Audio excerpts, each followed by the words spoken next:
Hi guys, and welcome back to our channel. My name is Janae. I'm Niley. For today's video ay papanoorin natin ang official teaser ng isa sa mga entries for the upcoming Metro Manila Film Festival. It's their 50th year, and this time it's Hold Me Close. Starring Julia Barreto and Carlo Aquino, also with Jairus Aquino and Migo Valid. Directed by Jason Paul Laksamana, and without any further ado, let's watch this.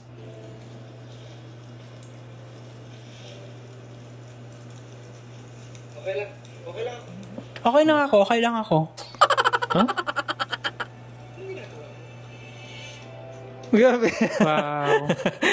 Weird yung opening. So ano yung unang mo?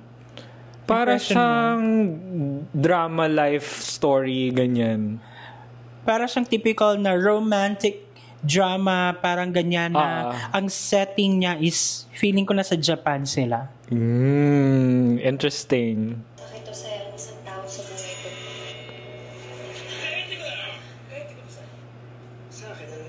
Japan nga. Wala pa rin. Wala kang magiging kabuluhan sa buhay ko. Tumutira lang.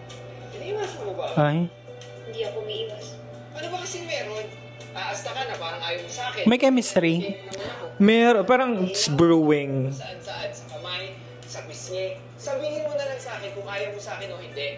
2 araw pa lang tayo magkakilala. Ano bang klaseng tanong yan? Relax ka. Akong bahala. Ayaw mo naman. Ginagawa mo ba yan lahat para na maging positive ka? Hindi ko na kasi matanggapin na wala lang ako. Gusto kasi kita eh. Pag sa Japan talaga ginawa yung movie, may sense of parang romantic talaga siya, no? Hindi mo ako kinalabit? Hindi. Masama ka bang tao, Woody? Kamali ko. Nananakit ka ba ng mga tao?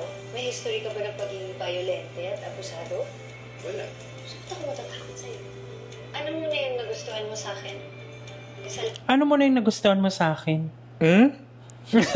Ako yung tinanong. I mean, looking at the yung mga first how many seconds or siguro 1 minute of the teaser, para kasi siyang typical na Julia Barreto na vibe ng movie na ginawa sa ibang bansa, 'di ba? Yung mga ganong na sana may ano kaya yung interesting something. Let's see. I like that it's very light sa umpisa, ganyan, very eccentric si Julia, very makulit si Carlo, ganyan, tas and how they, kumbaga, different personalities and how it play out sa movie. Naman akong weirdong tao. Kasi, mabait ka sa akin. Ayun lang. Huwag mo kilala lang yun. Iilan na lang ang mabait sa akin. Pahawak na ulit. Ano pa hawak nga ulit? Ba yun Wait, teka lang. Ilong naman kasi. Ate, hindi ko alam na mali. Ang hiling mong tumakbo.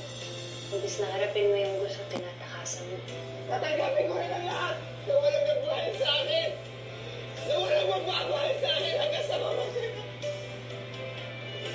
Ayaw ka tayo sa akin. Grabe naman yung drama. Sorry. Kasalanan. Sabi na habilitan mo meron.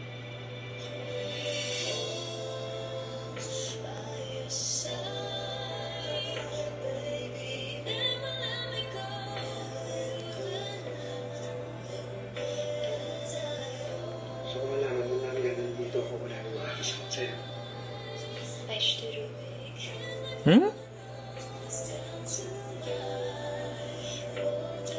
Hold Me Close. Nice. Alam mo kung ano yung sabi ni Julia dun sa last? Ano? Bibili kasi sana siya ng yellow. Sabi niya, ice true. pero I don't know, sa teaser, wala akong nakita na something kakaiba sa production na parang magpapa-interest sa akin na sa kanila ko i-spend yung Christmas day ko para manood ng movie, parang ganon, as a moviegoer siguro. Like, medyo nakukulangan ako. Though, kapag ka Carlo talaga, tsaka Julia, kumbaga, subok na yung acting skills and everything. Siguro doon na lang sa storyline. Kasi, I appreciate it na, yung setting setup is Japan. So parang kwentong OFW na naman to. Ganyan. Pero sana may konting spice. Sana, di ba? Siguro yun yung nilulook forward ko sa trailer. Ganyan. Well, tama ka naman. There's nothing parang something na parang may kagat dapat, 'di ba? Para will make you more interesting about dun sa movie. Pero hindi natin alam kung 'di ba na kung meron pang there's something more within the movie itself. Pero from the teaser, medyo kapos pa. So ayun. Siguro nga kasi nga teaser, so hindi naman pwede na sabihin yung buong kwento. So, naiintindihan natin yun. Pero, looking at it lang, siguro yun lang ang ating personal opinion lang naman. Once again, we're not film critic. As a fan, parang ganon. Ayun lang guys, and thank you so much. At sinamahan nyo naman kami sa nagdaang video. If you like this video, don't forget to give it a thumbs up. If bago kayo sa ating channel, don't forget to subscribe. Hit that notification bell para updated kayo sa ating mga next uploads. Ayun guys, thank you so much for watching our videos. We have a lot of videos done and we have a lot of videos coming, so keep watching us in the next video. Bye!